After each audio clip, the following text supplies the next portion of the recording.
দেখেন অবস্থা। এটা আমাদের দুবাইয়ের একটা মেন রোড বলা চলে। এটা শারজা থেকে দুবাইতে ঢোকার একমাত্র রোড। হ্যাঁ, এটার পানির অবস্থা শুধু দেখেন। এটা একটা বাস স্টপ। হ্যাঁ, এটা কিন্তু মেন রোড। পানি দেখে ভাবেন না এটা কোনো লেক। এটা লেক না। হ্যাঁ, এটা একটা মেন রোড। মানে শুধু অবস্থা দেখেন।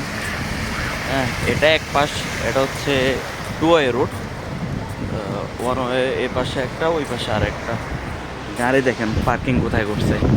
কী করবো, এত গাড়ি নষ্ট হয়েছে যে এই যে গাড়িগুলো রোডের মধ্যে দাঁড়াই আছে, ডুবে গেছে অলমোস্ট। এই যে গাড়িটা দেখেন, এটা পানির নিচে। ওইখানে একটা বড়, এই যে দেখছেন কি একটা অবস্থা। আমি আমার গাড়িটা গতকালকে পরশুদিন পার্কিং করছি, বৃষ্টি আসার আগের দিন রাতে। ভোরবেলা করছিলাম অবশ্য। তো মানে দেখাটা খুব দরকার গাড়ি ঠিকমতো আছে কিনা, কারণ যে অবস্থা পানি অনেকটুকু উঠে গেছে। এই বৃষ্টি আসলে হয় না যে বৃষ্টি এখন হইতেছে।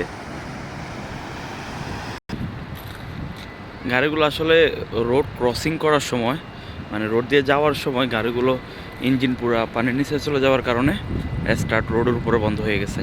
আর এখনও পর্যন্ত রিকভারি গাড়ি আসতেছে না, কারণ ফুল রোডেই গাড়ি। আসলে রিকভারি আসে কী করবে? সামনে সিগন্যাল আছে, আমি দেখাবো। সিগন্যালগুলো পর্যন্ত কাজ করতেছে না। পুলিশ স্বয়ং থাইকা আপনার সিগন্যালের কাজ করতেছে।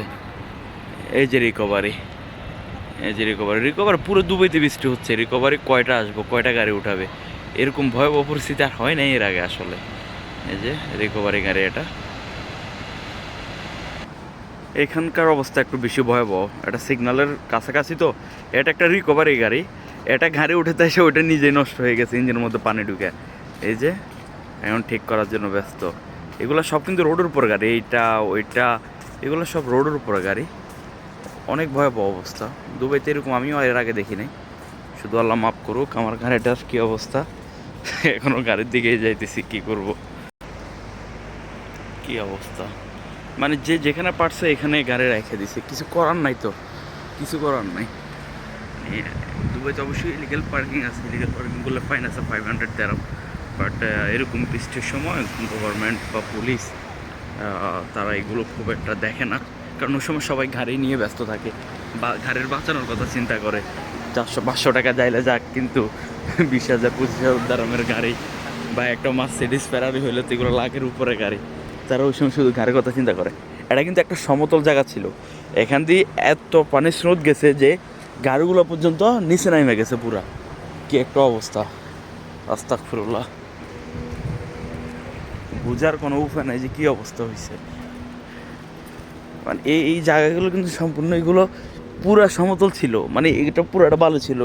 এটা যেরকম, এই জায়গাটাও এরকম ছিল, কিন্তু পানির স্রোত যাইতে যাইতে গাড়িগুলো পানির নিচে পর্যন্ত চলে গেছে। এই যে ওই দিক থেকে ওই রাস্তার পানি, ওইখানে আরেকটা রাস্তা আছে, ওইখানের পানি যখন ওভার হয়ে যায়, দেখেন আমি দেখাচ্ছি, ওই পাশেও পানি সেম, দেখছেন ওভার হয়ে গেছে।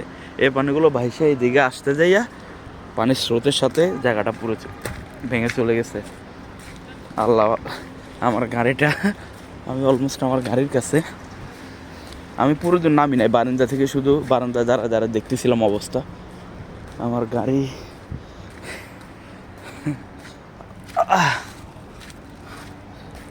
আল্লাহ, আমার গাড়ি আলহামদুলিল্লাহ সব কিছু ঠিক আছে।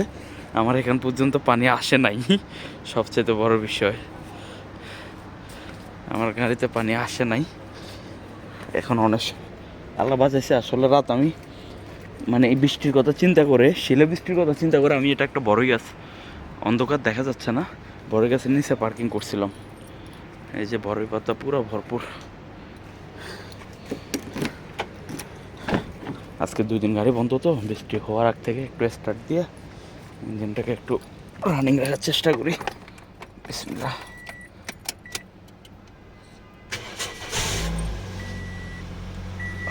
কি একটা সাউন্ড, অনেক বাজে একটা সাউন্ড হচ্ছে গাড়িতে।